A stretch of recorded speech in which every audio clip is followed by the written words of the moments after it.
land and homes increased to the point that for most people under the age of 40, the hope of owning their own home has been lost. The response of governments around the world to the 2008 global financial crisis and COVID was to defer the cost of these events to the future. They did this by printing money, in effect selling our futures to pay for their bad decisions. This is corporatism, not capitalism. Money printing didn't hurt those in power, nor those who supported them, because they had real assets, property, shares and businesses that rose in price to match the inflation of money supply. But for most of us around the world, it sold our future for a fraction of its value. In response to this, a mysterious figure known as Satoshi Nakamoto created Bitcoin. He wanted to create a currency that could not be printed on command, thereby devaluing our labor. A currency that could be traded electronically between people without intermediation, allowing all of us to participate fairly in the economy. But if you tried to buy your groceries with Bitcoin, you'd stand at the checkout for at least 10 minutes, probably hours, waiting for the transaction to process, and the fee would cost you more than the carton of eggs and bag of apples. Bitcoin's limitations meant that it stopped being considered a currency in 2016 and was instead called a store of value. But it opened the door for someone to create a genuine currency that nobody controlled, but everyone could use. That someone is us. We created the Gajumaru blockchain and the Gaju currency. The Gaju is real money you can use, whether that is to buy a loaf of bread, pay for a haircut, buy a t-shirt, in fact buy or sell anything. It is a currency for everyday use. On Gaju Market, anyone can buy and sell any legal goods or services, just like you would on eBay, but at a fraction of the cost. Like Bitcoin, Gajus are mined on a computer. Unlike Bitcoin, mining Gajus does not require specialized equipment, nor huge power supplies. During our protected rollout, you can mine this on everyday computers, like the ones that sit in your home doing nothing for most of the day. We are working to get millions of people like you to mine the Gajumaru and be rewarded with Gajus that you can then use as real money. At the end of 2026, the Gajumaru will open to public mining.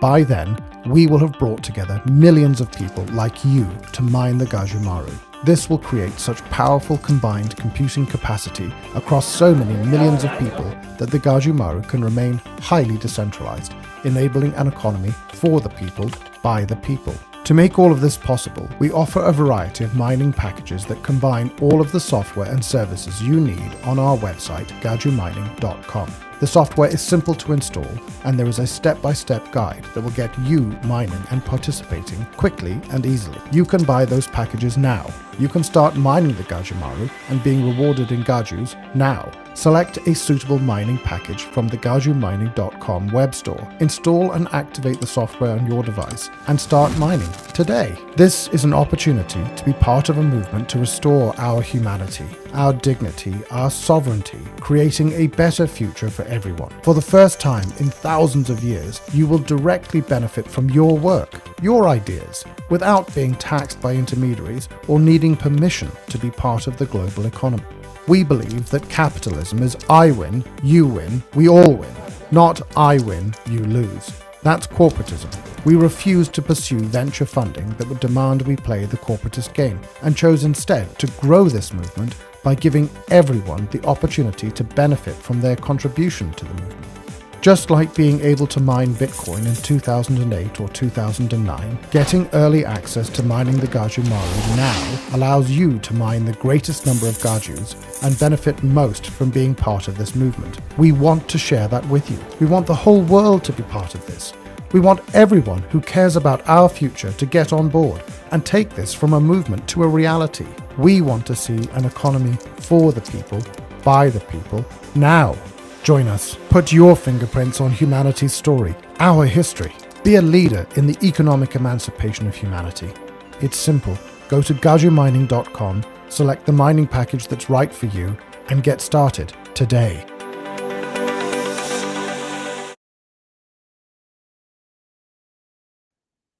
All right, guys, welcome to the latest episode of Blood Money. We're very happy to have you here. Thank you for looking at our sponsor's message there with gajumining.com. That is a great new crypto. Highly recommend you guys check out. gadjumining.com. I'm going to bring in our guest here, our very special guest, who's running for California governor. How you doing, sir? How you doing, Mr. Miller? Good evening. Good evening to all your fans and your watchers, listeners, and watchers. Thank you, man. Thank you, Leo. Your last name is Naranjo? Naranjo. Yep. Spanish in Naranjo the nature. Fourth. Very cool Yes. name, man. Very cool name. So I'm very excited to have you on, man. We wanted to interview all the candidates for that are running for governor. There's obviously a very crowded field in this race. I recall watching your interview on Kim Eater.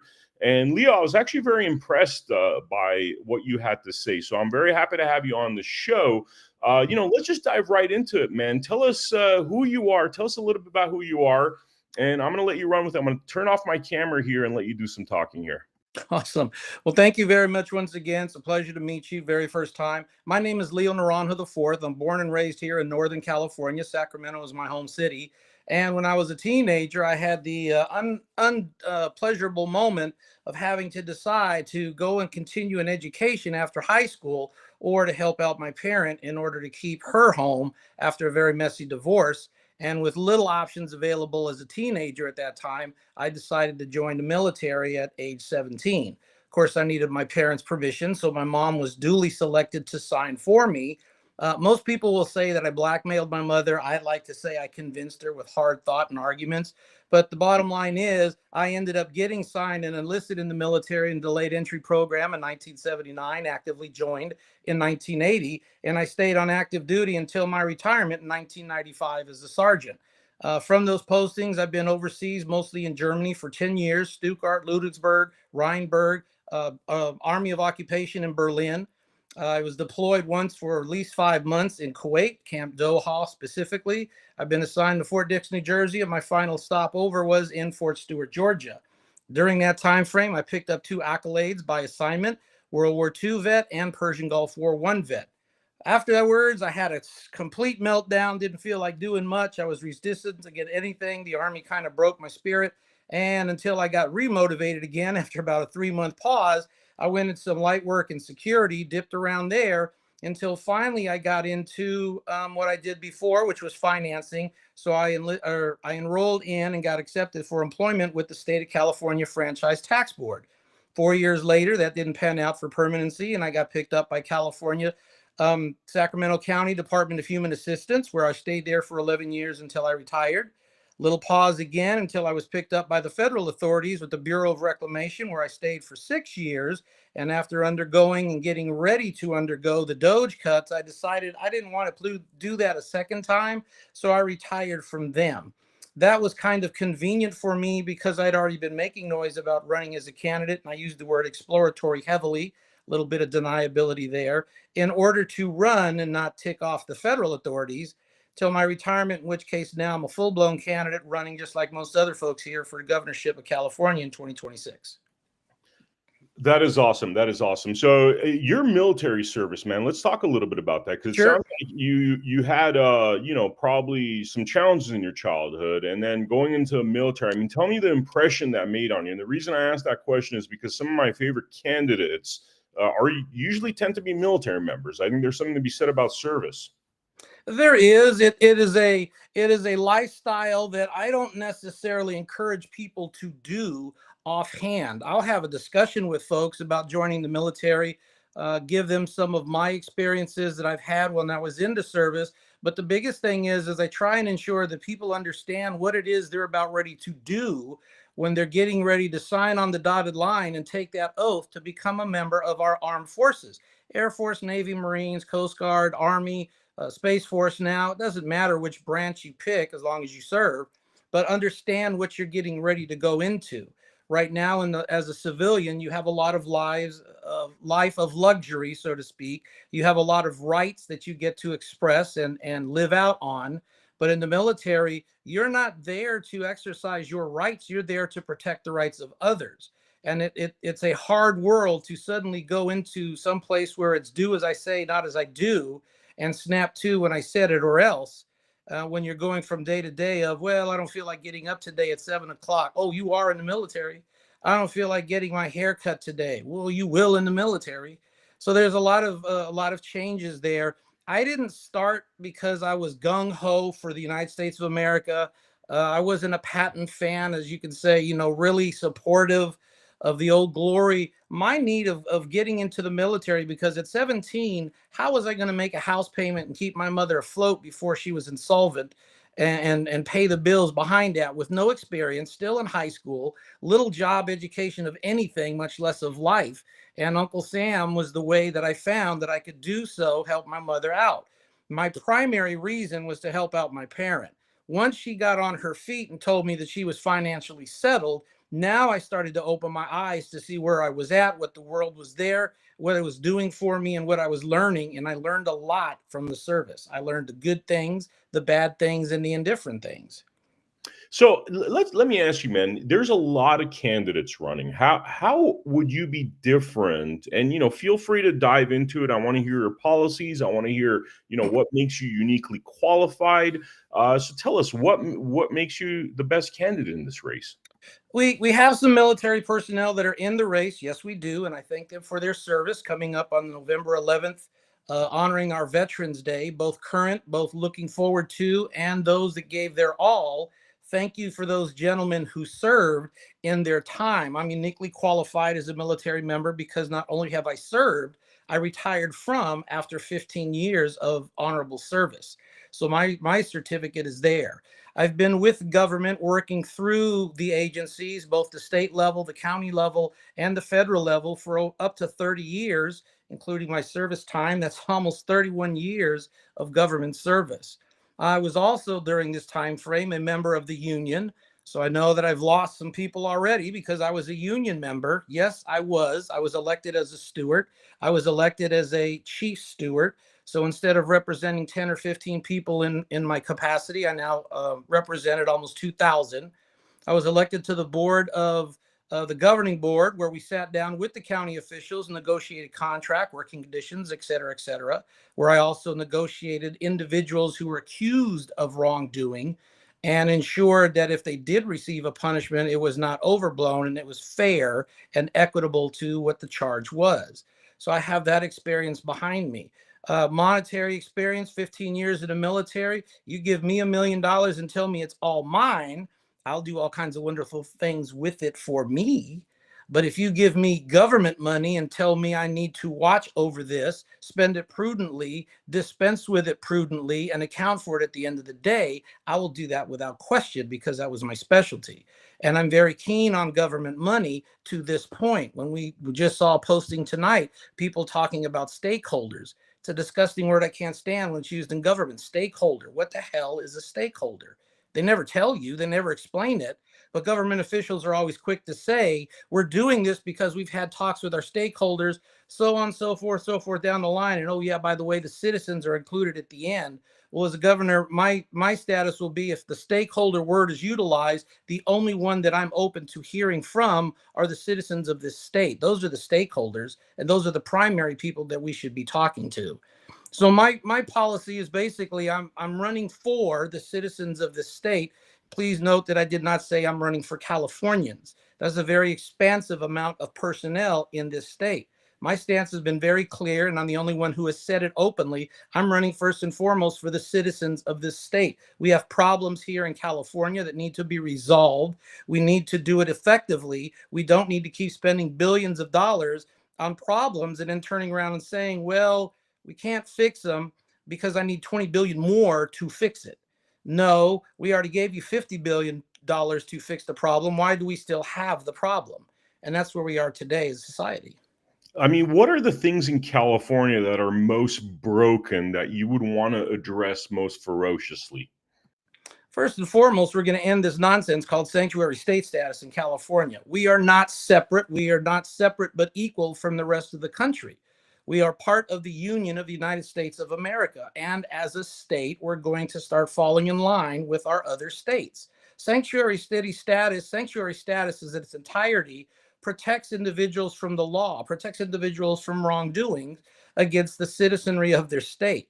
We have cities that do it, towns that do it, the state does it, and for some strange reason, it's been allowed to exist without challenge. Well, that's one of the first things that we're going to get rid of that nonsense of status. We're going to change how we look at law enforcement in California, where we start bringing respect back to law and order, and it's not just a talking point to be used for political expediency.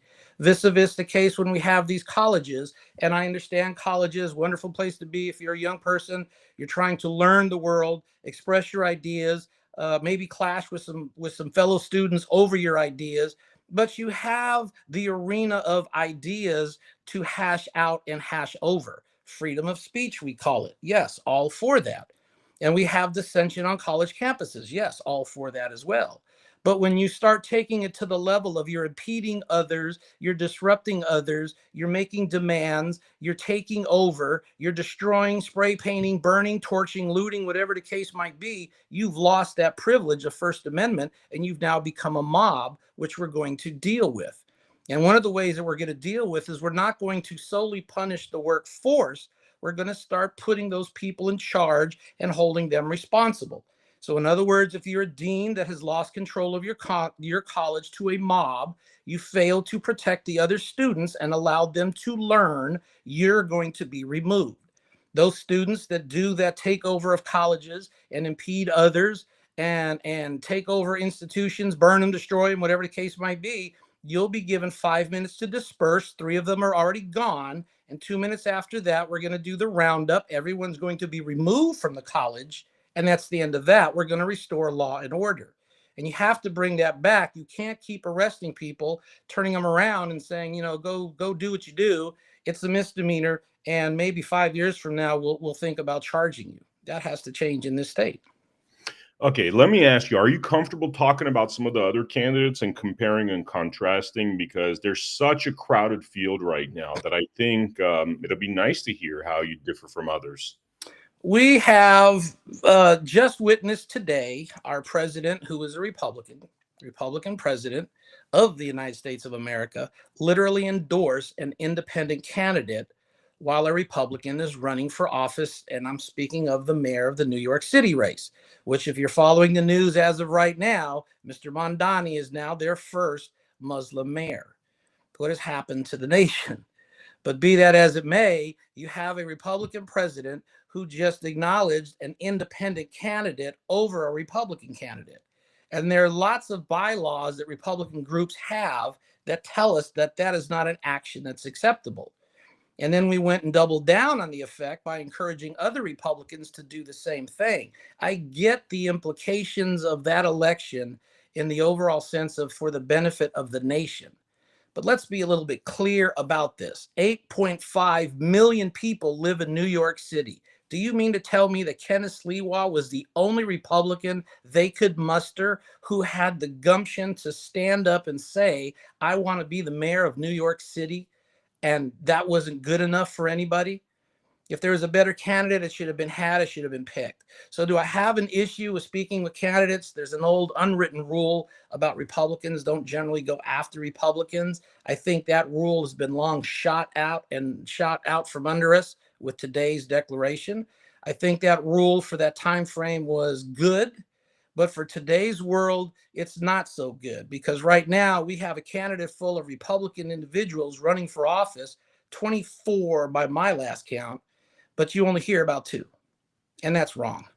Yeah, that it's horrible, man. It seems like the Republican kind of, controllers in California have made a decision, which I've heard from the other candidates because we've interviewed a number of them about how, they just decided, I guess, that, these people are going to help us fundraise. Could you talk a little bit about that at all? They our top 2 candidates right now, and you've heard the wordings, you've seen the news reports. Chad Bianco, Sheriff of Riverside, Steve Hilton, purveyor of all kinds of things, make America golden again, make California golden again. You ask anybody on the street, they'll tell you those are the only 2 candidates they're aware of.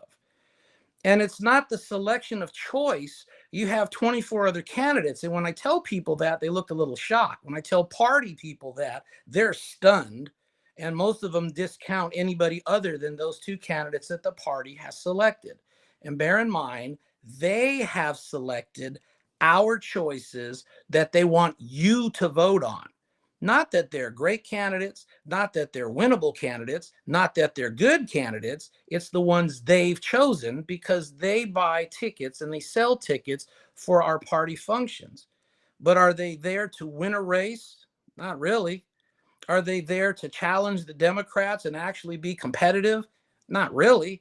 They're there to endorse dinners, functions, sell tickets to events so that localized candidates can run with party support. And even that's questionable because those people want to determine who is able to run as they see fit, not what you want to do as a citizen. They want to tell you what to do. And that's another problem that we have here in this state is that grassroots people literally have zero chance to run for office. You and I are the same, but if we're not in their camp, they'll let us run for dog catcher. They'll let us run for water district. They'll tell us to run for something small. But if you have any aspirations to go higher than the mediocre amount of what they're telling you to do, they'll look at you as if you're something on the street that they scrape off the bottom of their shoe. They'll look at you as you have no chance. Why are you even considering it? Nobody knows who you are. And then there's what I call the 3 questions of death. How many offices have you held? How much experience do you have in government? And how much money can you raise as a candidate? So let me take the first 3 questions and apply it to one of our top 2 candidates, Mr. Hilton by name.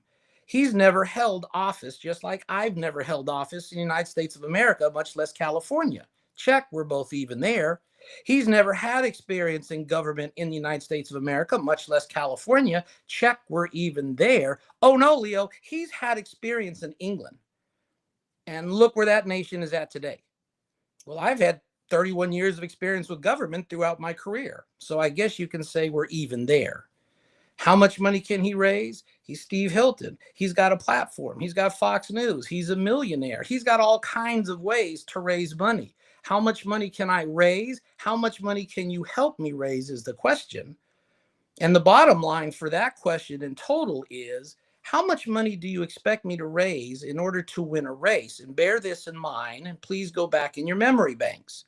Carly Fiorina didn't raise any money of her own, but she used her own money. $140 million came out of her purse to run the race for governor, and she lost. So the question shouldn't be how much money can I raise? The question is, how much money does it take to buy the governorship? 140 billion can't do it. So what's the expected number? We are near equal there. We have experiences in our own way, in our own version, but I'm not leaning towards socialistic values like my counterpart is, disguised as Make America Golden Again. And when you dive in deep into his stuff and look over his framework, that's what you're going to find. And that's very scary to see that coming up as his goal. A lot of go green. We already have comments that he's made against grassroots, against their interference with the process and the procedures of the establishment, what he'd rather see happen here as opposed to what we're doing here.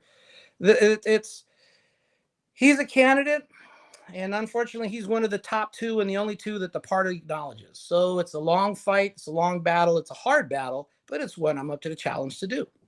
Awesome. So, Mr. Hilton has obviously been leading some of the polls. I assume that's why you're naming him. But recently, today, a poll came out where I guess Chad Bianco's leading by 2 points, according to this new poll. So, do you have any thoughts about the other potential Republican frontrunner? The polls you're mentioning, yep, I've seen those. Both gentlemen have come out on X. I'm up 20 points. I'm beating Katie Porter. I'm beating the field. I'm in the lead. That's interesting because 3 weeks ago, we had Carl DeMaio come on about the no on Prop 50 status. And the update that he gave was as he's looking over the polling numbers, he quickly discounted any other name on the gubernatorial list. And according to Mr. DeMaio, the only 2 names that he was going to mention that were worthy of being mentioned were Hilton and Bianco. And his polling numbers came out to 9.9% for both of those individuals. Now, if we're going to start playing the poll game, then let's play the poll game in its entirety. Hell, I've just bought my own poll and I'm up 25 points from everybody based on the people that I paid for to conduct my poll. And then don't forget, we're going to go in the poll game, then answer the question, please. If polls are everything that we need to trust and we don't even need to verify about, we're just going to listen to the polls, then explain to me how Hillary Clinton was not our president in 2016. If we're going to believe polls and the numbers that they provide, then explain to me how Donald Trump lost the 2020 election, because the polls were the indicators of everything other than what happened happening. Yeah, yeah. Now, I'm curious, man, like running for office, I've done it once. It's very, very hard. I could imagine trying, and I ran for a small thing, I could imagine running for California governor. I mean, what was within you that inspired you that, hey, I got to run for office? What was it that you saw? What was the trigger? The trigger was after watching for so many years, COVID, since I was a teenager, where we started to head as a state. When I was in the service overseas, watching what California was enduring, seeing what people were promising, and even watching people of my own unit make promises and guarantees, and nothing came about them. I get out of the service. We hear about candidates who run. We hear of the promises, the platitudes that they make, and we never see progress. We always seem to be in a race, but we never quite seem to win it, no matter how hard we try. Usually the first excuse out of everybody's mouth is the demo's cheated. After 30 years, that becomes an old song. Well, we didn't have enough Republicans vote. Well, after 30 years, that becomes an old song. Well, we didn't raise enough money. Well, how much damn money do you need to raise? Because that becomes an old song as well. And so when I finally had the I guess you could say the calling from the Lord that hit me and gave me the function, direction, and the purpose of what I needed to do. Here's what I'm going to do running for governor. And this is the type of candidate I'm going to be as I run for governor. First and foremost, for the citizens of the state. That's number one. Secondly, my reasoning for running is, in order to be a successful candidate, people, I think, are smart enough to understand BS when they see it. And they can pretty much detect it from a candidate if they talk to them long enough, if they hear it. You can't BS everybody all the time. You can't give promises and guarantees and expect people to believe you because they've been hearing it for 30 years, loss after loss after loss. Prime example of that is Brian Dahle in the 2022 election. Republican Party would have you believe he lost by 48% with a vote count, highest ever achieved by the Republican candidate. And he just barely was edged out by Gavin Newsom, but that's not true. Look at the entire population of eligible voters in this state and break down the percentages of who actually voted. Brian Dahle got 16% of the vote. Gavin Newsom got 24% of the vote. Combined, they were less than half of the state voting out of 30 some odd million people eligible to vote. So that means that we had over 50% of our public clock out of the political process. And I don't care if you're Republican, Democrat, no party, Green Party, Independent Party, 50% of our citizens quit. Something's wrong with that picture coming into this election. You have to be, in my opinion, you have to be stalwart on what you believe. Your plank has to make sense. It has to make common sense. It can't give promises and guarantees that amount to nothing. We've already seen that. And if you're not stalwart behind your plank, if you're not convicted with your plank, and you can convince people of where you are, then you're not going to make it as a candidate. If you can't get people to trust you, and then in order to trust you, then they might vote for you. If you can't do that as a candidate, you're toast. I don't care how much money you have, how popular you have, how many TV shows you have, or anything else. And this election is going to prove that out. This is about earning people's trust and to earn their vote. And we have too many people running around here right now who are basically putting themselves in the position where they expect you to vote them. I'm a Republican. You have to vote my way because I'm a Republican and I'm the candidate that's the Republican for you to vote for. But okay, that's all fine and dandy, but why would I trust you with my vote when you're telling me that I'm going to have to vote for you? Because straight up numbers in California, we are outnumbered as a party 2-1 to the Democratic Party. The GOP in California tells you that all the time, has told you that for over 20 some odd years. We're outnumbered 2-1. So if you as a candidate expect to win a race in California solely on the Republican portion of the voters, you're toast. We've lost, period. 2-1. It's simple math, straight. So, You so, have so, so you have to appeal to Democrats. Your you point. have to bring over people to understand where you're coming from. You have to encourage them to look at what they have as options. You have to present them with viable reasons and explanations of why they want to vote for you, which means you have to earn their trust in order for them to give up their vote. If you can't do that, you're facing 2-1 odds. You're not going to do it. And trying to hope that the Democrats don't go to the polls is lunacy and fantasy. Wow, wow. So we just witnessed today, we're November 4th, Tuesday, November 4th. There seems to be like, we're at a crisis point at this point. If you see what's happening in New York, a communist just got voted in over there. Seems like we lost Virginia. It's looking pretty bad, and looking at what happened and realizing we have 20 something candidates running for California governor, it seems like there's a lot of cannibalization that's going to happen. But you tell me, interpret what happened today and how that's applicable to what might happen in California in 26. I will say this as a Republican candidate in California about what happened in New York. My opinion only. It's not my problem. That's the problem, New Yorkers. They voted for that. What's happening in New Jersey and Virginia? Not my problem. Those people voted for that. What is happening in California is my problem and my concern. Are there some similarities of what's happened in those states that could trickle over here? There's a lot of things in California that probably trickled over there. You have people here in California who seem to be fed up, but they don't seem to be quite fed up with where we're at. We have people in California who basically have already voted in the 2026 election. They did that in 2020. It's cost us a congressional seat already. It's cost us 2 million people's worth of voters. It's cost us billions of dollars of tax money and business money that's fled. Those people have already voted because of the nonsense we have here in governance. But it doesn't matter what we say. It doesn't matter what a candidate tells you. It doesn't matter what a candidate promises you, guarantees you, the party says one way or the other. At the end of the day, the voter has to make the choice and the decision of which way they want to go, in the gutter or towards prosperity. And it's that simple.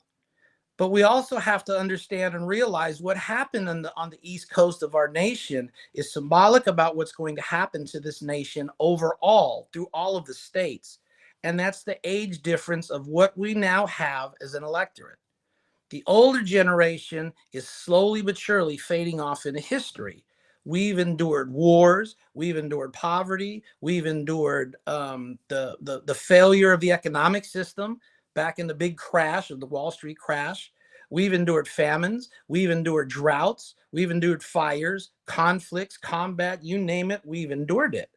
But the generations of today, they haven't endured as much for as long nor as often. And they're embracing ideas that look appealing because they don't understand that their forefathers have been combating those very same feelings and forms of government for years prior. And I'm talking specifically about socialism/communism. It's very appealing to young people. That seems to be what happened in New York. A younger generation has moved in and adopted to something that looks neat because the two parties that we have failed in everything. It's both parties that have done this. And if this continues along the path, older generations are going to slowly be the stalwart that's going to falter to the new mentality of thinking, hey, let's try this form of government without understanding the consequences of that form of government. And you're witnessing that now in the East, specifically in New York. That's going to have ramifications. And now New Jersey and West Virginia, or Virginia itself, those are going to have ramifications. And we have that same problem here in California. All right. So, how much of this is education? We've allowed education to just, get off the rails. I mean, when I was going to school, I remember communism was cancer. And obviously, I went to school in the 80s, early 90s. I don't know what happened there. I don't know how that, we were taught like communism is bad, communism is bad, to all of a sudden, a lot of these kids want to be communist. What's going on there? Is this like, is it educational brainwashing? Is it the media? I think it's a combination of both: lack of education, the media influence, the left of influence. We have a lot of now migrations because, let's be a little honest. When the wall fell, when we beat the Eastern Europeans in the Cold War game, the world changed, but the world changed subtly. We have a lot of people now migrating into the U.S. from different areas. And I recall one time I was looking at a coworker while I was in security, and I kind of stared at him for a while. He got a little uncomfortable and he asked me what I was looking at, and I said, "Well, I don't want you to take this the wrong way, but you have to understand where I'm coming from. For the last 15 years, my country taught me to kill people like you because he was Russian. And yet here he is, my coworker in the United States of America, Sacramento County." So you have a lot of folks coming in. You have a lot of folks with their ideas of where they came from coming in. And it's very enticing to people who don't know any better, who have never lived through the hardships that some of the older generations that we have lived through. They think these are neat ideas, and they're seduced by the colorful ways that they're described. The media helps them because we have a lot of people that don't like America, and they're propagating this nonsense. And it's just the culture of time. They call us boomers, baby boomers. Well, eventually we're going to be gone, just like the World War II era folks right now who are disappearing little by little. And then pretty soon, what history do you have standing up against communism, socialism advances? You won't, because we barely have anybody in today's world that's a younger generation that has ever truly fought against those visions of the past. Wow, wow. I mean, it's scary that, like, before there used to be this, you became Americanized when you came to this country. I mean, that Yep. was part of, I'm of Armenian descent. A lot of the Armenian folks I know in California, I mean, certainly took on the American culture, but also embracing the past. Mhm. But that seems to have gone away. And what I'm hearing from you is really scary, because that's what happened in Germany. Germany let in a bunch of immigrants. Those immigrants, especially, I believe it's a Turkish population, never really assimilated. So you have this kind of enclave of 8 million people that are living a very separate existence than what is considered German. And now I'm seeing that here, where this idea of Americanizing oneself seems to have gone away, and everybody wants to bring all their crazy ideas from nations that they escaped from, which kind of doesn't make sense, because if you escape from there, certainly they weren't doing things as well as we're doing here. So what happened to that idea of becoming Americanized and embracing the culture? We've allowed political correctness to creep into our dialogue. We've allowed political correctness to creep into the politic itself. In my opinion, we've allowed political correctness to do a lot of things that are not correct, but at the detriment of our nation and of the population. You have little enclaves, little Saigon, little Italy, little Turkville, Chinese section, Saigon section. You have this section, that section. We have 40 different languages on paperwork now. You can't vote without getting a pamphlet 2 inches thick for every language that's available for every person that's here to speak something other than English. And so we're slowly but surely eroding our own identity as a nation. And for those people who probably don't agree with me on this aspect, I can only tell you this: what makes us unique as a population beyond color, beyond our background, beyond our ethnicities? The fact that we're here as Americans. We're totally different from any other nation on this planet. We're totally different in our form of governments from any other nation on this planet. And there are countries out there who despise us for it. They don't want citizens to know what freedom is. They definitely don't want citizens to be armed to be able to fight back. And they sure as hell don't want to kowtow to their citizenry, because they're the government. It should be, in their eyes, citizens kowtowing to them. And that's what happens when you start losing your identity and you stop being Americans. As a famous movie commentary said, you stop being Americans and identifying that you are an American. And in America, we should have only one language that we use consistently: English. If you don't like it, learn it. If you don't want to learn it, I don't know what to tell you. Does that mean that we erase our cultural backgrounds, our cultural identities? No, we don't do that at all. Be proud of who you are and be proud of everything that your family tree has brought you to this point today. But today, if you were born here, you're an American and you have American values. If you can't accept that, then we have problems in our country that's going to fester and blow up at some point. Yeah, yeah. What's the single biggest danger to California in this country right now? What's the biggest one that you are most terrified of? I'm not going to say I'm most terrified of a danger within our nation, but what I do see, or what I could see happening, is down the road, 30, 40, 50 years from now, it's possible, is that you're going to see a repeat performance of the 1860s playing out in the 21st century.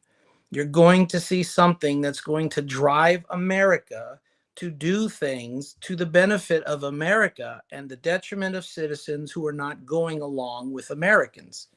And you're going to have that as you see conflicts around the world, as you see dangers around the world. The biggest one right now is the Muslim aspect of coming into America and practicing Islam on the shores of America. You've got a lot of communities that are already up in arms about Islam and what they're doing. You've got a bunch of communities, and I think that I've been catching on Twitter from time to time. They're having debates about Sharia law. Why are we even having that discussion, much less a debate about Sharia law? There is no Sharia law in the United States of America. End of story. Now, if you want to instill Sharia law, you perhaps probably should go back to where that's practiced, because it's not practiced here, nor will it be. And if you want to rebel against that mentality, that you want to practice Sharia law against what our Constitution allows for, we're going to have a problem. And it's going to be a big problem given the numbers that people keep talking about. I can see that happening 30, 40, 50 years down the road. You're talking about civil war? You can have internal conflict. I don't know if you call it civil war, but you will have internal conflict. And if that happens, it's going to expand to all kinds of explanations, reasons, and excuses. It's not something that I will say I foretell. It's not something that we're going to see in our lifetime. I'm saying that if things continue on the path that they're going, all you have to do, everybody wants to point out, hey, look at California. What happens in California happens to America. Well, God bless you for saying that. How about we look at England, look at what they're doing, and wonder why the Europeans beyond England are going through the problems that they're going through, because a lot of this mess started with the fall of communism, with the fall of the wall, with the open borders moment. Look what they've done with nonstop, no questions asked immigration. Look at those nations today and what they're going through.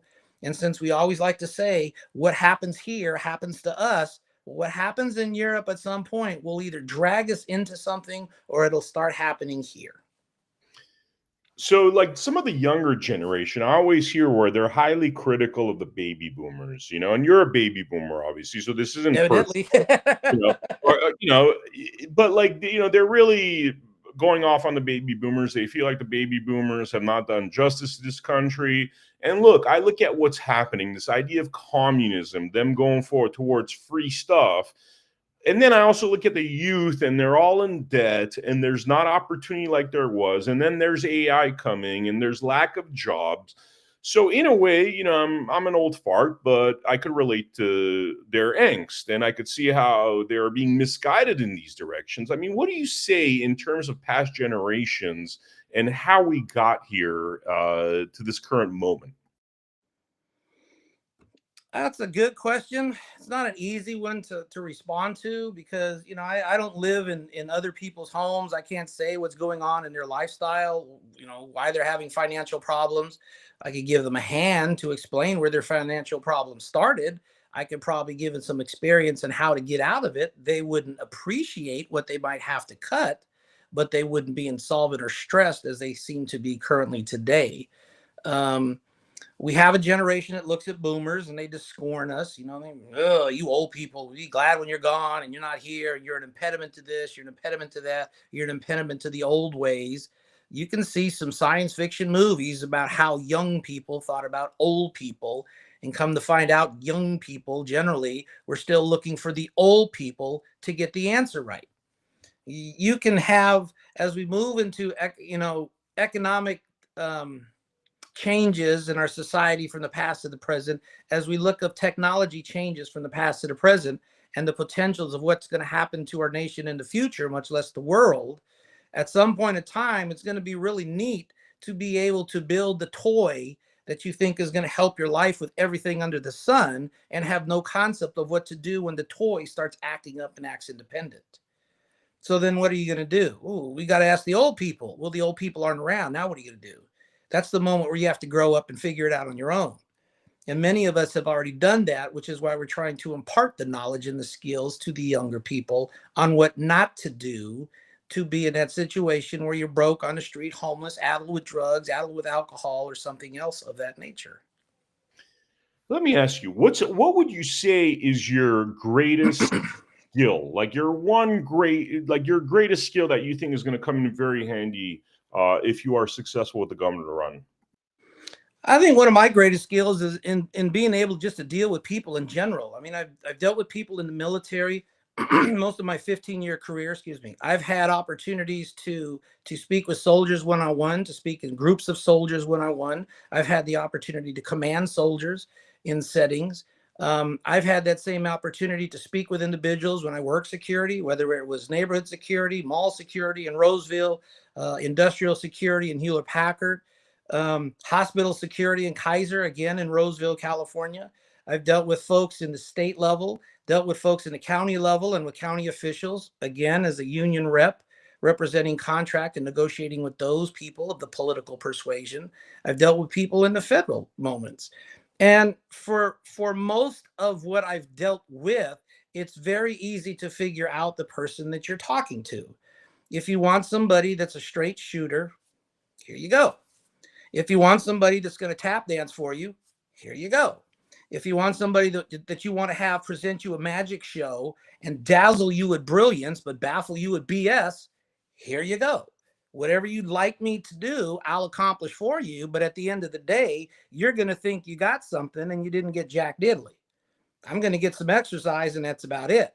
So my concept has always been in dealing with the public. Even when I was a welfare worker with the county, look, I'm not here to BS you. I'm not here to tell you anything that's overwhelming that you won't believe, because what I'm going to explain to you, you're either already living, you've lived it, or you know somebody that's going through it.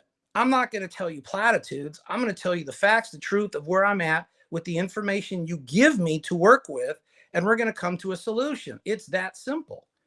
So if you want, and I used to tell some of the what we call clients in the welfare department, I used to tell those folks, if you want somebody that's going to be a yes man, then I'm not your worker. Go find another one, but it won't be me.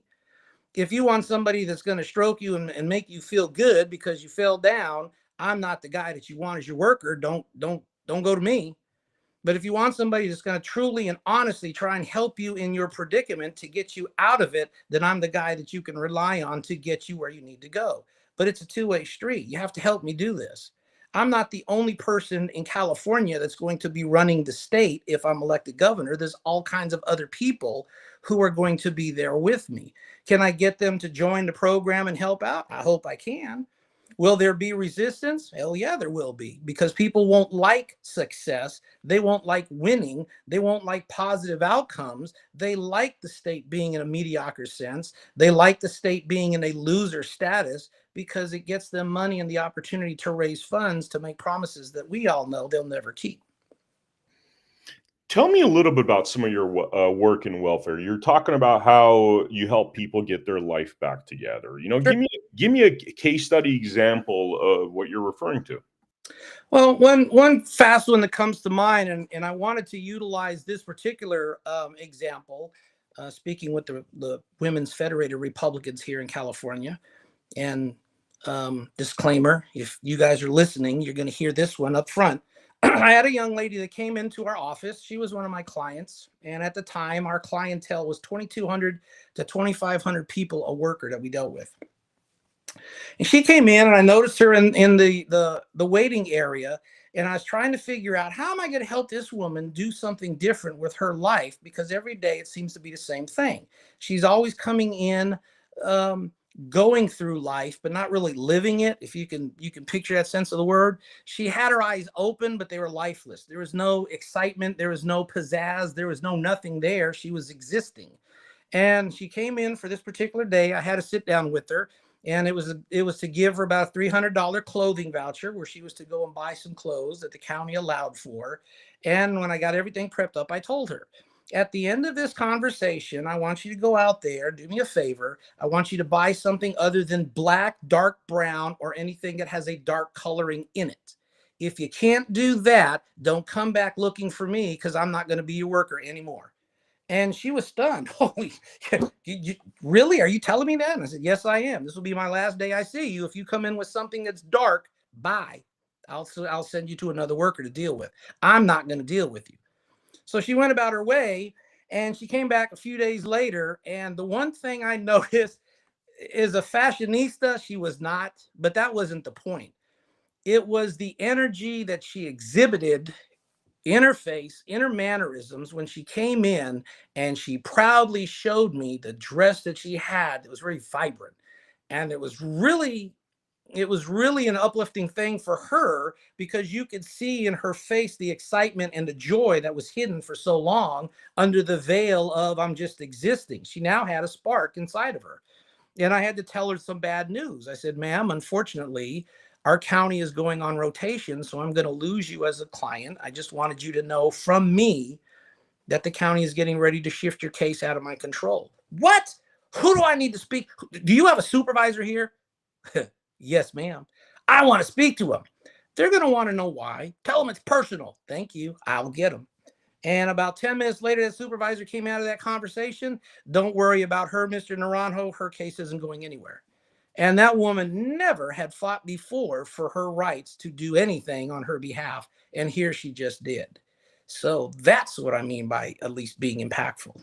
Wow. That's actually really powerful, man. Really powerful. That's like tangible change that, a lot of people talk, and, I mean, you obviously know I'm not, just a couple of candidates I'm not that crazy about, they're going to change this, they're going to change that. But you're talking about like actually changing a person's life and bringing a spark back into that person. I'll give you another fast one, if you don't mind. I had a young lady that came in, and from my military experience, we look at people. Military people can understand this. You look at individuals top to bottom. It's something we learn in the military when we're doing inspections. And in this particular young lady, I noticed that she had in her hip pocket something that looked similar to a switchblade. So I asked her, I said, ma'am, did you read the signs before you came in the office? Yes. Do you know that there are no weapons allowed here in the office? Yes. Ooh. But do you have any? No, I have no weapons on me, Mr. Leo. Well, I think you do. And unfortunately, I have to bring the sheriffs in to double check for both of our safety measures. So I called in the sheriffs, and they came in. Yep, sure enough, they found an 8-inch switchblade on this woman, confiscated a blade. We did conducted our business, welfare business on her behalf. She was a little perturbed with me. I could understand. And away she went. About 2 weeks later, same woman comes back. We sit down, we're going over her welfare case, and she says, I just want to thank you because I think you saved my life. Excuse me? What did I do? You saved my life. How did I do that? Well, remember that day I came in and I had my switchblade? Yes. The one I had confiscated from you? Yes. Yeah. Well, I was mad, and I did what you told me not to do. I made a shortcut through an empty field in the middle of the night, and I got jumped and sexually assaulted. Oh my God. But you just said I saved your life. So how does the two equate? And what that woman proceeded to tell me was, when she got jumped and assaulted, she was held down, and her assailant patted her down, and his hands went to the exact same place that 8-inch switchblade was at. And she had no idea, if he had found it, what would have transpired to her. Would she have been found 2 or 3 days later, or would she have been able to make it to an emergency service if she'd have been stabbed or viciously assaulted with a weapon? And so she wanted to thank me, one, because I told her not to do that. She did it anyway, found out about that hard lesson. But two, she had no idea when she was getting assaulted what he would have done had he found that blade. And she thanked me for saving her life and getting it confiscated, which it left me like, wow. On the one hand, I thank you for telling me that, but I feel horrible that you got assaulted. And so I turned her into the Weave organization, Women Escaping a Violent Environment, and get her assisted and everything else she needed. But that was a powerful impact as well. She was perturbed at what I did, but at the end, she was thankful that it turned out not to be the ending that it could have been if that person had found that weapon. Wow, wow. And that's another one when I mean about, let me introduce you as far as who I am and what I can do and what I have done in the past. When I tell you that I'm an impactful individual, that's exactly what I mean is impactful. Man, you have like a kind of it's funny because you're very smart, but you also have an everyman's approach with just how you present yourself. And I'm not an Arnold Schwarzenegger type guy. I mean, if you see me, I'm an average Joe Blow. Look at my shirt. yeah, Sons of arthritis, ibuprofen chapter. I got a little comedic sense to me also. I'm just like your average Joe Blow guy. Hey, look, I'm not a millionaire, a billionaire, anything of the financial rich, established type individual that you see courting around right now as a candidate. If you have $9 a gallon of gas in California, unlike rich people, they don't care about that. It's not even going to impact them. You and I are going to be crushed with that weight. Businesses are going to be crushed by that weight. So when you have a candidate, Steve Hilton, running around here talking about he's going to bring down the price of gasoline to $3 a gallon. I'm going to bring it down to $3 a gallon. Let me tell you, California, you'll thank me. Wow, really? How mediocre can you be? And how much of a loser is that? Because I've turned around from a video that I had in Georgia where I visited my daughter with my wife to make sure she was okay. And standing in Costco, gasoline was $2.48 a gallon. If you want to go with the $3 a gallon guy, he's over there. But the one that's going to fight to bring it down to $2.48 or less, that's me, and I'll be standing over here. Wow, wow. All right. So, last question, and I'm going to let you take the mic and, whatever you want to tell the people out there. Sure. Newsom, what the hell is going on? Like, how did this happen? What's your thoughts on Newsom? Yeah. That's mean. Oh, that was a baited question. Thank you for the question. They always say that. Thank you for the question. Mr. Newsom, Gino. And for you folks out there to think I'm being racist, Gino stands for governor in name only. It's not a slur against Italians. Grow up, please. Governor in name only Newsom, Gavin, as we'll call him today, the best thing that he's done for California in his 7+ year term is be termed out. That's it. Nothing else that man has done in California has come to fruition for anything positive. Maybe for him, but not for us. He's destroyed the state in ways we could have only imagined that somebody could actually do on their worst day. He's done it by purpose, not by accident. He's caused us our first loss of a congressional seat in over 175-year state history. Billions of dollars of taxes by our rich 1%ers leaving. Billions of dollars in taxes by the companies that have vacated California en masse. He's about to jack up prices for oil and gas to $9 near 10, according to the pundits, once the two refineries close in LA and in Benicia. He's causing a nightmare in Palisades by refusing to move on those people's territory and homes that have been burnt to the ground and are still to this day nothing more than ash and rubble. So instead of building those homes back, he's encouraged the real estate buddies of his to swoop down there, buy out what they can. And now under the process of NGOs, we're going to start building high rises to house the homeless or to quote unquote affordable housing that nobody seems to be able to afford except a select few. What the hell's going on? This man is just like a squatter being forced out of a home he's no longer allowed to live in, and he's tearing it up every day he's getting forced out. We had an opportunity to remove him in September with a recall election. Thank you, Mr. Randy Economy. But the powers that be thought that that was a stupid maneuver. He'd already survived a lot. We just going to take him out the normal way. Well, the recall election was to get that man out of office 7 months earlier, not to have him linger for 7 more months to do what he's doing to us right now. You talk about scorched earth. That's what this man is doing. And people are worried about Gavin and his 2028 run. So, in answer to that fast question, what do I think about Gavin Newsom? I don't.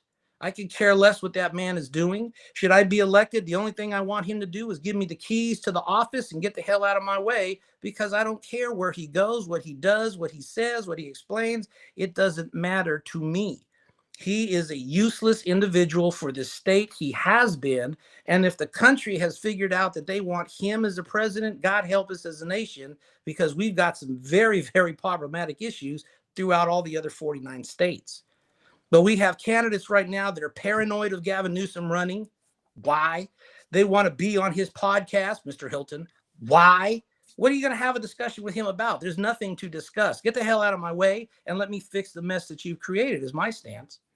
You know, that brings up one more question, actually, accountability. Like, there's been a lot of shady things that have happened with, this rail system, money missing. I mean, a lot of money missing, a lot of like shady things like the shutdowns and the destruction of businesses. There's some candidates I've spoken to that are, they want accountability. They're a little more hardcore where, some are like, let's just turn the page. Where do you stand on that topic? Accountability. Oh, that word accountability. I could care less about accountability. That's where I stand. They want to have accountability and they want to go hardcore because they're the candidates that are going to demand justice. Constitution says so. State constitution, country constitution, California constitution. Woohoo! I could care less about accountability. We are all accountable to somebody or something. What I'm looking for is responsibility. Who the hell lost $30 billion in the EDD department in California? But I'm going to find out. How much of that money are we going to claw back? My goal is 75%, and we're going to try to make that happen. Where is all this money going for that train to nowhere? That's going to be stopped, and we're going to redirect those funds to other projects that are more pressing in California. What happened to the EDD money that the feds are now calling due against Californians to the tune of $18 billion that businesses are now slapping on a 1 to 2, maybe 3% surcharge to your diner meal? If you haven't noticed that, that's because they're paying higher EDD insurance rates to pay off that $18 billion debt that Gavin stuck us with. Well, we're going to use some of that train money to get that out of our hair. And then I'm going to demand from the businesses that they drop that 2% charge on their costs so that we can get at least a break somewhere, somehow. That's what I'm going to do. I'm not here about accountability. I could care less about accountability. I'm holding people responsible. If you are part of that mess in EDD, you're getting ready to be unemployed and use their services. If you are the 1 or 2 individuals that were workers that helped you do the scam, you should have been dealt with. If you had 20 or 30 individuals that were doing the scam, we're getting ready to gut some of those supervisors and managers above them, because that is not an employee problem. That is a managerial supervisory problem. Call your union, call your lawyers, call whoever you want to call, but we're getting ready to do some fixing in some institutions in this state that have been too loose and too footloose and fancy free with tax dollars. Stakeholders, I already said that previously, stakeholders to me is the public, not some fanciful word for some unknown entity that you refuse to identify in conversations. And while we're on this topic, NDAs will not be allowed if there's any use of any type of state money, no matter who or what you are. Whether it's material, whether it's an office, whether you, the individual assembly member, is talking the negotiations. If it involves tax money, there will be an accounting and transparency. But this crap about NDAs will not happen again, and we'll hold those people responsible. I got to ask this question too, man. I'm sorry. I told you that 2 questions ago. No, you're fine. You're bringing up some questions. So, what we've observed at our network and podcast is that our court system is just off the rails in every way possible. It's almost as if the Constitution does not exist. Big topic that we've been really involved in is family law, because there's a lot of stuff happening over there that people keep complaining about. Oh, if you only knew. Hey, man, rock and roll, bro. After I'm done with this question, Sure. We've had people like Adam Vina, who lost custody of their child who at a very young age because the mom wanted to transition the child from male to female, which, at that young age, a lot of people object to that sort of thing. But because he rejected that notion, he doesn't see his kids. We have another gentleman, Jeff Younger from Texas, where the ex-wife brought the kid to California. Now he has no access to the kid. Again, the kid's getting a transition, as a very young child, pre-puberty. So to me, this just, personal opinion, this just sounds crazy. Seems like these courts, starting with the family courts, all courts seem to be off the rails, but especially so with the family courts, which I don't think are doing anything pro-family. But love to hear your thoughts on that. Remember, I said I worked with the Department of Human Assistance, Sacramento, California, for 11 years, and I represented them, the workforce there, as well as the workforce throughout the Department of Human Assistance in Sacramento, California, to include Child Protective Services, otherwise known as CPS. They have a very colorful history. We had an example of two individuals that got away from one of the children's centers there on Watt Avenue and Auburn Boulevard, I believe. They died. One child died getting hit in traffic. And the only thing that came about for that fix was they fired a program manager. But it took the death of a child to have that happen. But that problem had been there for years. We talked about it as a union. They knew about it as management, but they did nothing until the media got a hold of the death of that child and made it a national thing. Then suddenly they crucified one of their own, which took forever and a day to do. That's not what I'm for. I understand that we have a Bianco that sits on a family court who somehow is related to the other Bianco who's running for governor. Mind you, that gentleman, haven't forgotten about him. He's next. But we have that family court. We have a lot of judges on courts. We have a lot of judges all up and down this state. A lot of them were appointed by Mr. Newsom. So unless there's something in the Constitution, state level, county level, country level, anything that tells me what I'm about ready to say I can't do, this is what we're going to get ready to do should I get elected to governor. Many of those people are going to come off the bench. If you are appointed by Mr. Newsom, prep up your resume because you're not going to be on that bench much longer. We're going to remove you from it. I don't care how good you are, how bad you are, whatever the case might be. If you're appointed by Gavin, you're going to soon be gone. We need to have people who are going to uphold the law, not uphold political preference. We have a transgender problem here in California because it's turned into a political nightmare of an argument, and it shouldn't be that hard to figure out. Girls, to me, belong over here in the girls section, boys over there in the boys section, and if you're a transgender, then we'll make you a section. If you want to be in sports, we'll make a sport league. We'll support that. But this nonsense of forcing men onto women, forcing women to accept that their mental defects, Temecula School District, and that paperwork you've thrown out there that I've stood against, that nonsense needs to stop. And all of this BS needs to come to a drastic halt. It's not that hard to figure out. Gavin could do it, but he doesn't want to. Lawyers have to be dragged in to figure out the difference between a man and a woman, a boy and a girl. Oh my goodness. My viewpoint is this: I don't care what you want to do with yourself when you're 18 years or older, not in school, i.e. high school, because you are declared by the country to be an adult to make your own decisions. Now, whether or not you can is debatable, and we're not going to go there. But as far as the nation goes, at 18, you're an adult. You can do whatever you want to do as long as it doesn't infringe on anybody else's rights. So anybody below 18, still in high school, you belong to the parents. That's it. You don't belong to the teachers. You don't belong to the state. You don't belong to some doctor that thinks that they want to turn Bobby into Sally and Sally into Bobby or vice versa. I have no beef with the transgender community, but I do have a problem with people that are making decisions for individuals who are unable to make decisions on their own because they're still considered to be children. Yeah. If you want to start doing that and you're a medical physician, I'm telling you right now, find you a good lawyer because we're getting ready to go to court over your termination and or possible charges for what you're doing to a child. And if the parent is consenting, then you'll have a co-conspirator sitting next to you facing the same charges. We're not going to be playing pansy and pussyfooting with this around like we've been doing time and time and time again. You see the parents out there complaining. You see individuals out there standing up, trying to stand against. I've been down there in Riverside County, and I stood next to Poly High School, and I stood next to Temecula. Obviously, as a male of my age, I'm not going to impose myself on those people. It's school property after all. But I did cut loose a couple of videos saying that, hey, you guys want to have that discussion and you need somebody to stand with you. I'm in Northern California, and I'll do my best to do just that, stand with you.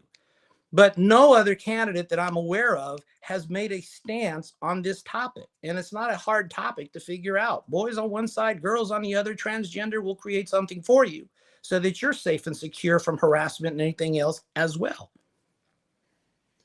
Man, Leo, man, I really appreciate this. I got to tell you, I didn't know much about you other than the Kim Yeater interview, but this is, I mean, you presented an extremely convincing case, and I got to tell you, you're definitely. There's a few candidates that I'm certainly a fan of, and I got to. There's like probably 3 people now, and you're one of them because I think your approach with, you have an everyman approach, but you also know what you're talking about, and I think this is what California needs. I mean, I look at somebody like a Gavin Newsom compared to you, it's almost like a plastic doll walking around, and you're like a real person with real experience. I've had the opportunity. Let me tell you how difficult it is when you're a union person and you're negotiating contract talks with management at the county level. They don't like you at all. And we entered contract talks and negotiations with the county staff, and all the directors were present. The director of CPS herself was present. And I was told by our union director, that woman does nothing positive for the union. So I just wanted you to know that. Oh, okay. Well, thank you for telling me. And we went in there, we had a contract talk, we had negotiations about working conditions and everything else like that. My approach was whatever example I gave, I understood management's concerns. I understood labor's concerns. How about we try this for the happy medium? The union people looked at me like I was an abject idiot. The management people looked at me like I was an abject idiot. But across the room, nobody noticed the manager from CPS, the woman that never did anything for the union, was in thought, deep thought. And after about 20 minutes, suddenly burst out, I want to hear his approach a little bit more because I like it. Everybody was caught flat-footed. The union was caught flat-footed. Management was caught flat-footed. We had an instant 15-minute break because of what just happened. She accepted my proposal for both sides being looked at. Let's meet in the middle for the happy medium. That was a first. My director even said that was the first time she's ever did anything positive for the union. If I can break through there, I'm pretty sure I can break through in a lot of places. And what I've generally told people as far as my candidacy goes right now, the powers that be don't want me in front of microphones, much less on programs like yours. They don't want me to give an opportunity to speak to the public. And why? Because if you give me 15 minutes, I'm going to probably start changing your mind or making you think about what you want to do for California. On one hand, that's great for me because I might get a supporter. But on the other hand, the people who want to stay in the loser column are going to do their very best, like they're trying to do now, to keep me silent and out of the picture and out of events because they don't want me to have that opportunity to speak to you as I'm speaking to you now. Plain, simple, matter of fact, here it is. There's no guile. There's no bluff. There's no what's behind the door, Leo. It is what it is. We go this way or we go that way. I'm about prosperity. They're about poverty. I'm about success. They're about mediocrity. It's that simple. Wow. I mean, please take this podcast and share. I mean, you need to get on more podcasts. You really need to get on more podcasts, If I can know you, If I can, sir, let me point out something and for your audience to know this too. This comes from the heart because this is the very first time I've ever met Mr. Miller in this forum. I've heard of him. I've seen him on X. We've kind of bounced back and forth, but I've never really met him. And the only time I did was over a year ago. And don't forget, I said I didn't forget you. Over a year ago, an announcement came out from somewhere in California that an assassination attempt was stopped by Sheriff Chad Bianco and his deputies. We did that.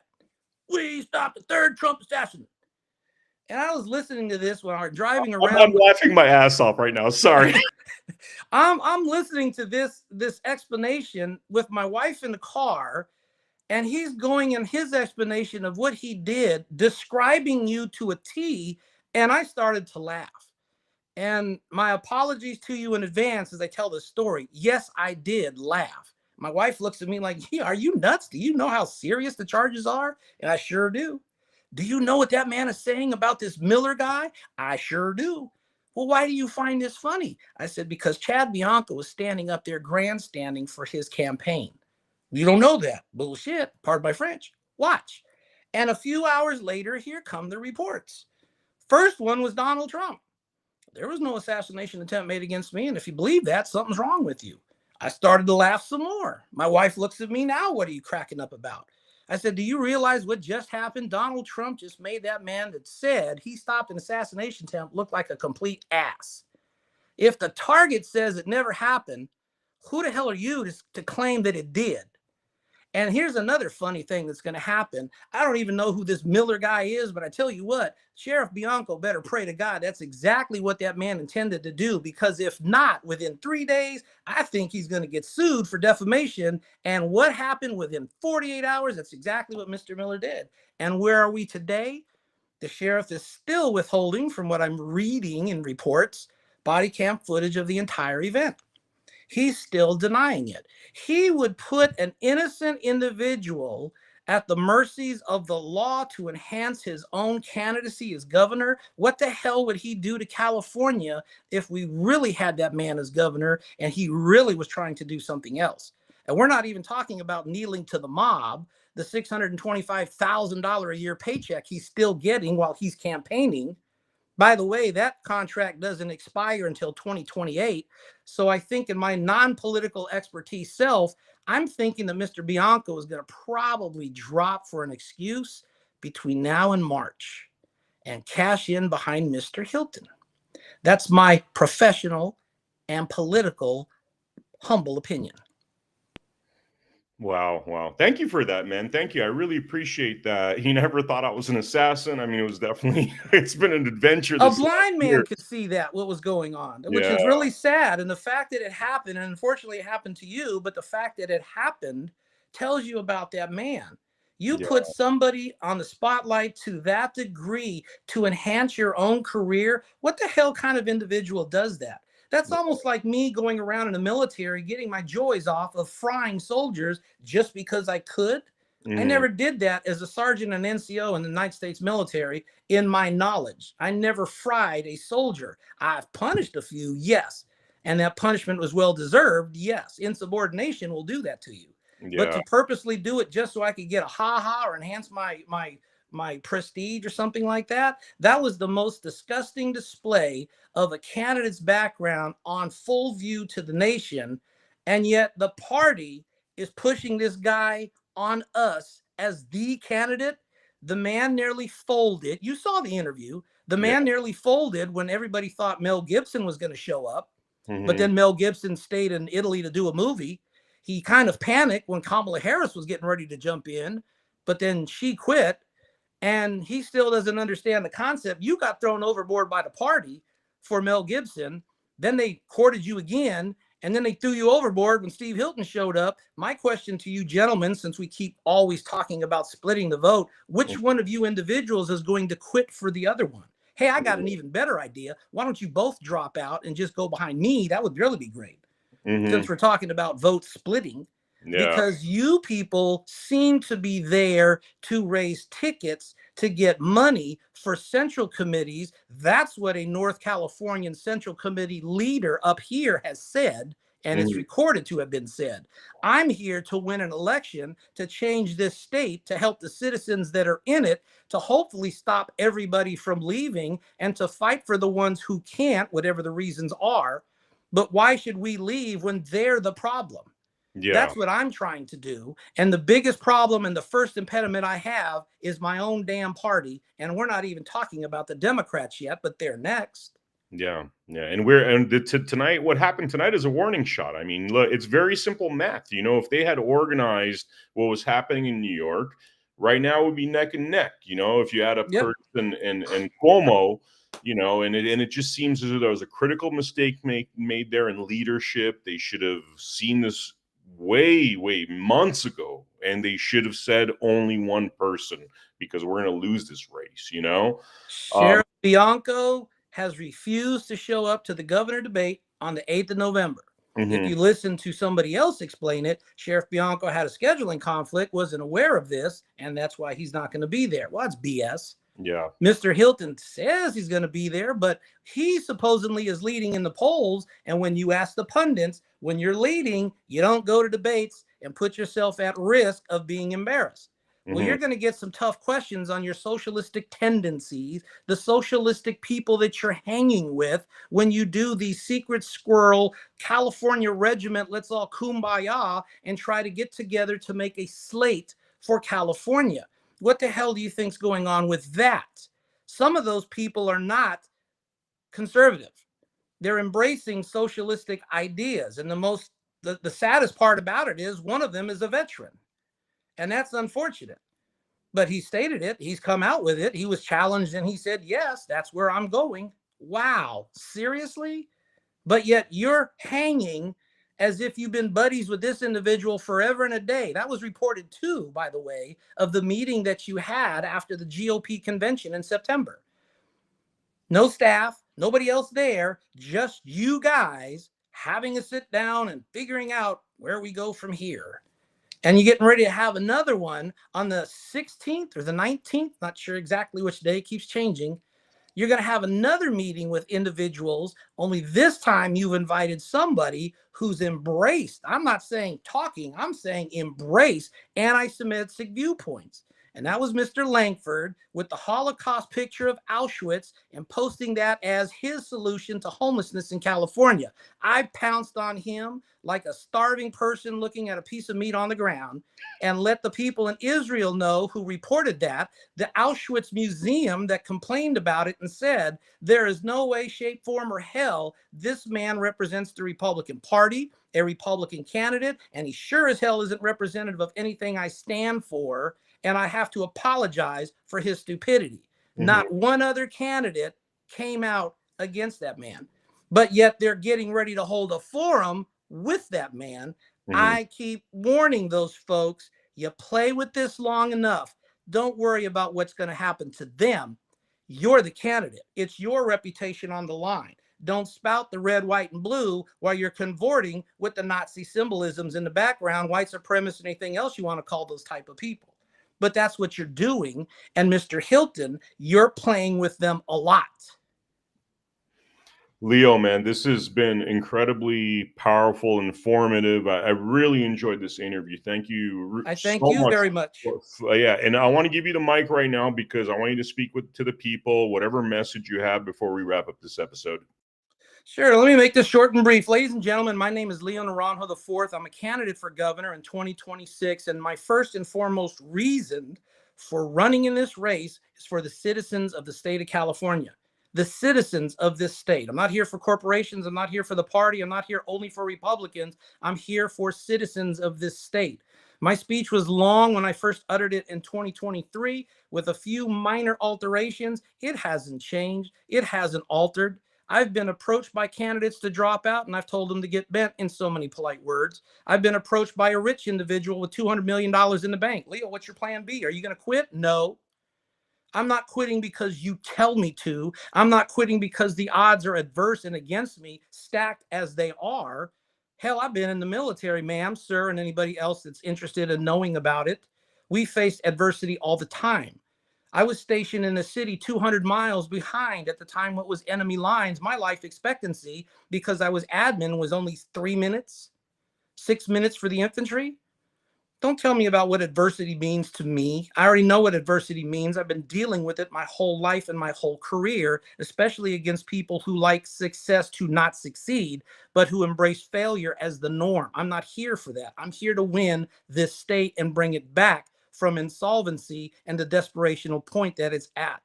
I'm here to see prosperity and not poverty. I'm here to see kids who maybe one day want to be an Elon Musk, a Donald Trump, a state senator, a congressman, a legislature, a doctor, a philanthropist, an actor, an actress, whatever it is they want to be. I'm here to see kids dream for that to happen in their lives. But I'm not here to see kids trying to dream of an education they seem not to be getting in this state. I don't want to see people hanging their heads in shame because of drugs, alcohol, and mental illness. I want to see their heads held high, looking for meaningful purpose when they go about doing whatever it is that they do. But we see too much of that laying around in the streets today, and we call it empathy, giving somebody a buck, which does nothing for them except to continue the cycle of self-destruction. We have people that are using homelessness as the crutch to destroy our cities. 1% of a population is ruining major cities in this state. Billions of dollars thrown at the problem, and it just exasperates and keeps getting worse. That's failure. That's incompetence, and that's damn near criminal. My goal is to get those people the help that they need. If they're on alcohol, drugs, we're going to get them into rehab facilities. And whether they want to be there or not, we're already past that point. If you're on narcotics, you have an option, rehab or jail, but you're not going to sit there and continue to do what you've been doing under the guise of I'm homeless and you can't touch me. We're going to bring back law enforcement. This nonsense of people taking over streets, that needs to end. This nonsense about arresting people, but that's all you hear are arrests. You don't hear about incarcerations. You wouldn't be hearing about incarcerations for the number of arrests because Mr. Newsom has closed down 4 prisons already, getting ready to drop a 5th. We're going to reopen some of those prisons under my watch. And if need be, we're going to remove some of them from this state and do what people have been doing in other agencies. We're going to farm that work out to some other people to let them deal with our problem and ease the burden of overcrowding in California.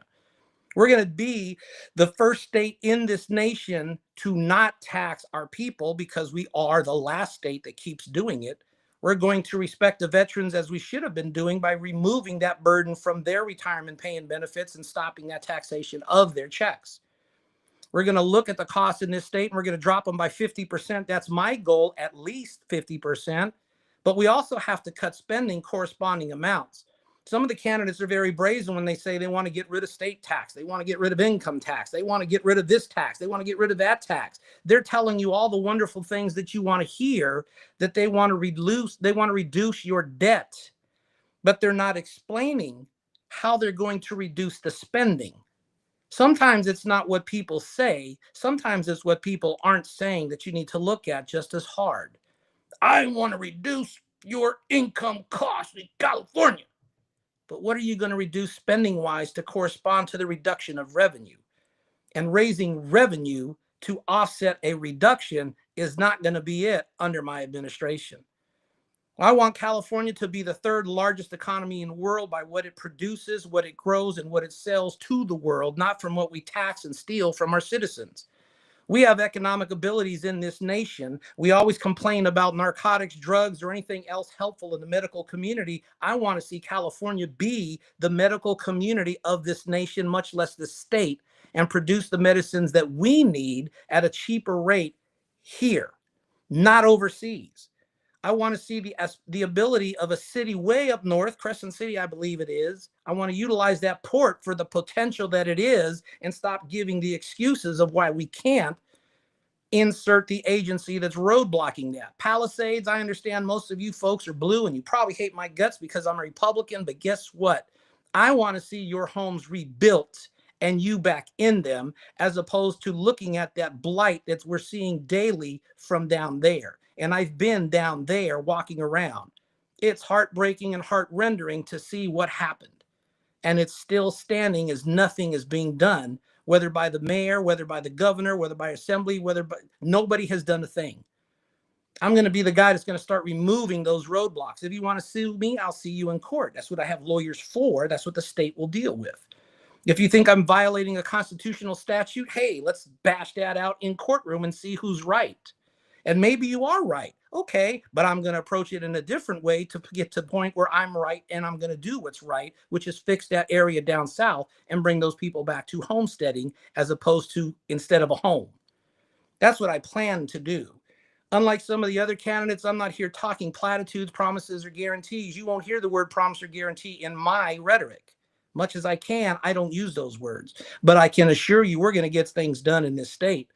If you know anything about the military, you know what an NCO does when you give them a mission and a task to do, and I'm going to do it. Lead, follower, get out of my way. It's very simple. If you want to join my cause, great. I'd love you to be here. If you want to stand by the side and cheer, outstanding. Donate if you can. I'd appreciate that too. But if you're a roadblock to success and progress, get out of my way because I'm going to bowl you over. The niceties are getting smaller and smaller as we get closer and closer to the debate. And unfortunately for Republicans, we don't like to be harmful or hurtful or argumentative with our counterparts. This is a different world. This is not the world of the Reaganites. This is not the world of Ronnie Reagan. And there's a lot of things going on where you're going to have to start telling people the truth. You don't want to disparage another candidate. I'm sorry, ladies and gentlemen, you've been doing that as a party. 2 people are running for governor on the Republican side. You've disparaged the other 23, and I'm one of them.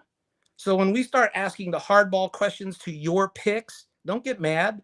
Make sure they're prepped. Make sure they can answer them, and make sure they don't have Kamala Harris disease where they run away at the first sign of adversity or kneel to mobs because it's the safe thing to do. That candidate is already toast. He just doesn't know it yet. The other one is still lying about his citizenship status. You're propping him up, and he's getting ready to falter too. Figure it out and do it quickly because we have a state to save, and start looking about what's happening here in California and stop worrying about what Gavin Newsom can do in Washington, D.C. 3 years later. My name is Leo Naranjo IV, candidate for governor. You can find me at leonaranjo4governor.com. Support when you can, PayPal, check in, Zell it in. Anything will help. And that's what I got for you tonight.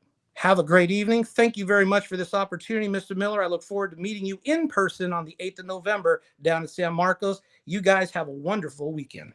Leo, thank you so much, brother. Thank you. This was a very impressive interview. I'm just going to close you out here and have a final word with the folks watching, but looking forward to seeing you, brother. This was very impressive. Sir. Thank you, I sir. greatly appreciate it. Thank you very much for the opportunity. I appreciate you, sir. So that was, I just wanted to have a little word at the end of this interview because that was actually one of the most impressive interviews, actually, because I went into this thing, my goal is to interview as many Republican candidates and Democratic candidates for the California governor's race, just because that's what we do. We want to make sure everybody has their voice. And I came into this interview just going, hey, let's give Leo a chance. I saw the Kim Uter interview. I thought he was very well spoken there. But frankly, this kind of blew me away because, after doing, hundreds of interviews, the way the words were coming out of Leo's mouth, I didn't even have to agree with everything he said. I agreed with most things he said, but the confidence with which the words were coming out of his mouth. I mean, there was not a pause. This guy didn't have a script. And I know some, people are very, big fans of how Trump talks, off the cuff. And I do appreciate that. Hearing Leo talk, he was talking off the cuff, but boy, I mean, I was just really impressed. I was impressed with what ease the words were coming out of his mouth. And sometimes you see people struggle. He certainly blew me away in this interview. He certainly became one of my top 3 candidates.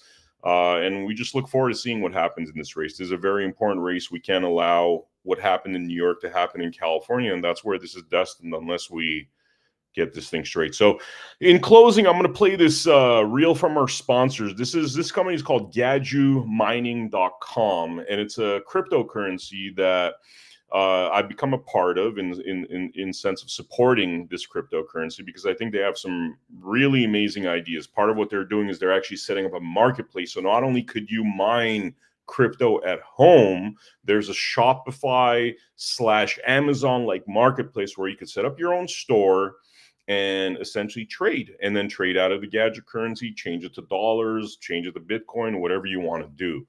And I thought this was a brilliant idea because a lot of our problems stem from our financial system, the centralization of the financial system. And what I learned from these Gadju guys that was very impressive was that this is truly, really one of the first truly decentralized cryptocurrencies. And the way I explain that is, if you want to get into Bitcoin, you want to get into other crypto, you're going to spend a lot of money for mining machines. It costs a lot of money. It's prohibitive for regular folks. And what these guys did is they made it available to regular folks, because you can buy yourself a $2,000 computer, get mining. There's a community where you could trade, where you could set up a store, all through blockchain.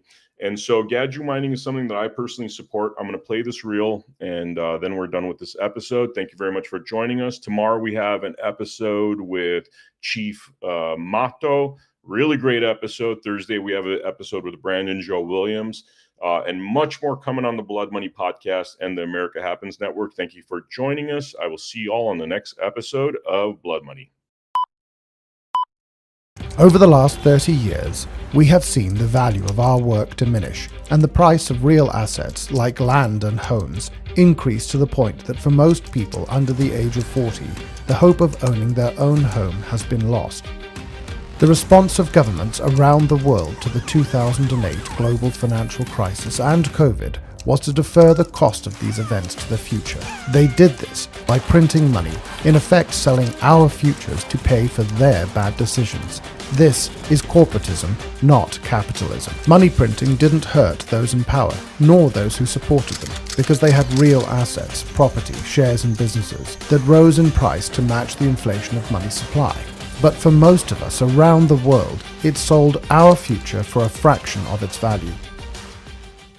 In response to this, a mysterious figure known as Satoshi Nakamoto created Bitcoin. He wanted to create a currency that could not be printed on command, thereby devaluing our labor. A currency that could be traded electronically between people without intermediation, allowing all of us to participate fairly in the economy. But if you tried to buy your groceries with Bitcoin, you'd stand at the checkout for at least 10 minutes, probably hours, waiting for the transaction to process, and the fee would cost you more than the carton of eggs and bag of apples. Bitcoin's limitations meant that it stopped being considered a currency in 2016 and was instead called a store of value. But it opened the door for someone to create a genuine currency that nobody controlled, but everyone could use. That someone is us. We created the Gajumaru blockchain and the Gaju currency.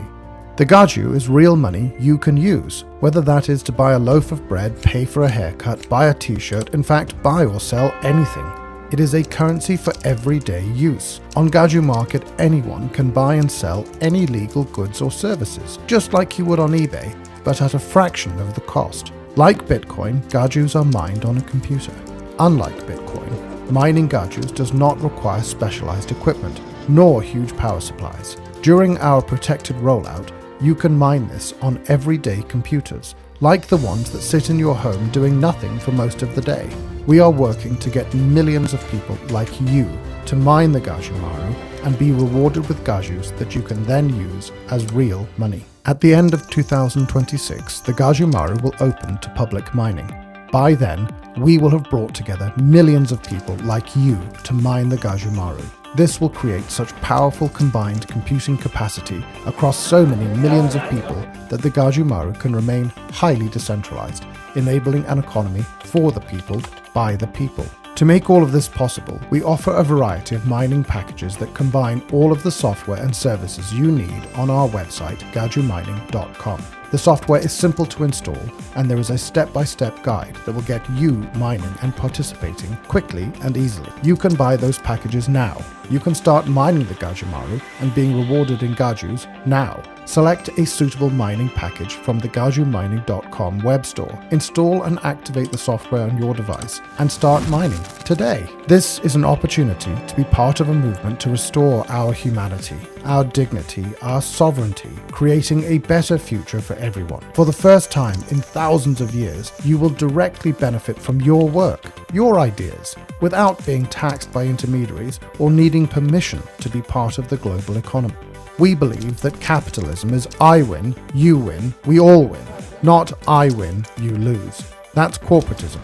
We refuse to pursue venture funding that would demand we play the corporatist game, and chose instead to grow this movement by giving everyone the opportunity to benefit from their contribution to the movement. Just like being able to mine Bitcoin in 2008 or 2009, getting early access to mining the Gaju Maru now allows you to mine the greatest number of Gajus and benefit most from being part of this movement. We want to share that with you. We want the whole world to be part of this. We want everyone who cares about our future to get on board and take this from a movement to a reality. We want to see an economy for the people, by the people, now. Join us. Put your fingerprints on humanity's story, our history. Be a leader in the economic emancipation of humanity. It's simple. Go to gajumining.com, select the mining package that's right for you, and get started today.